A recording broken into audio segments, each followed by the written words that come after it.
This is a question that has been stirring the curiosity of millions of people around the world.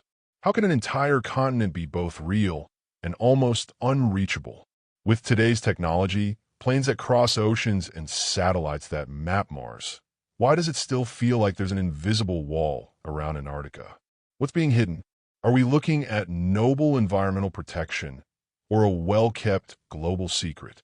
In this article, we'll explore historical facts, political realities, environmental challenges, and even some of the curious theories that have made Antarctica one of the most talked about and avoided places on Earth.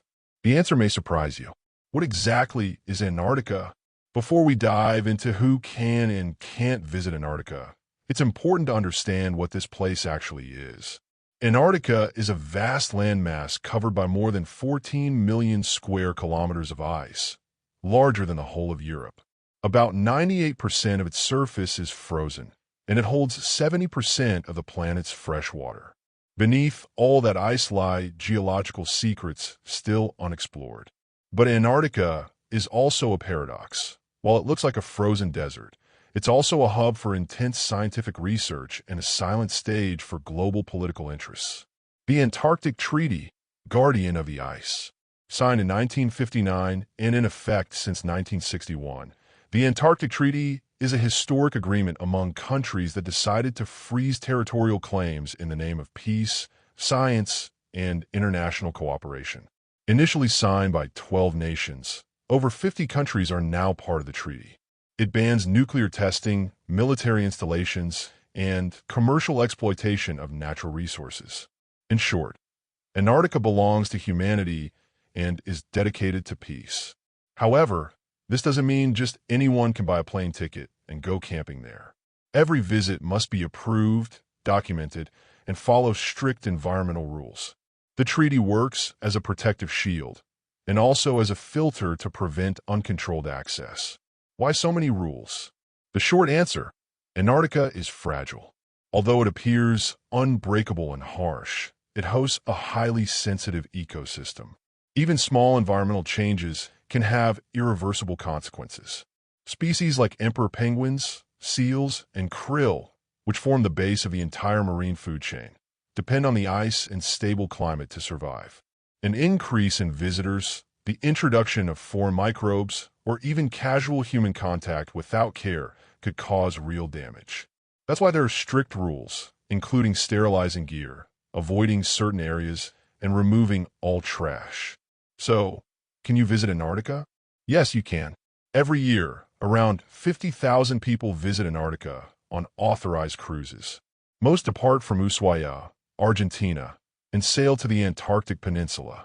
These cruises operate under the supervision of the IATO, International Association of Antarctica Tour Operators, which regulates tourism to prevent environmental harm.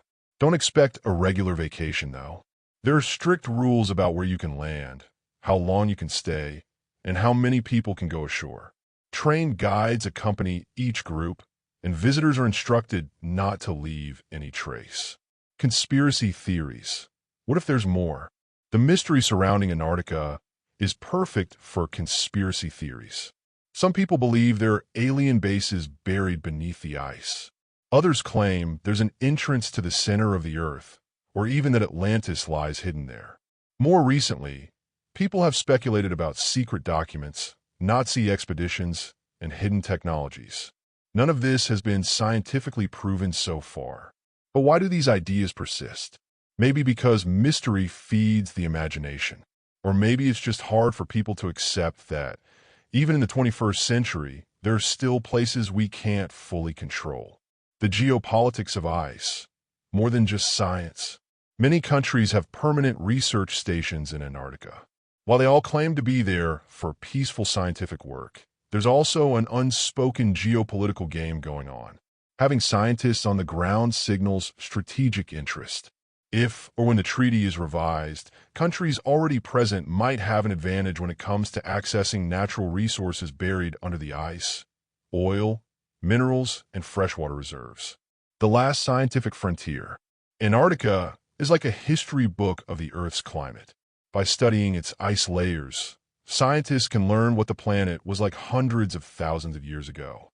This helps predict future climate changes and the long-term impact of human activity.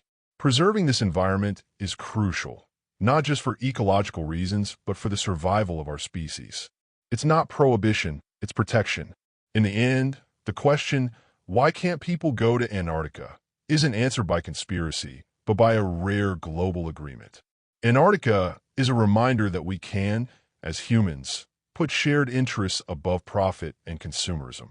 The real question is, why don't we protect the rest of the planet with the same care we give to Antarctica? Maybe the answer to Antarctica's mystery isn't beneath the ice, but within ourselves.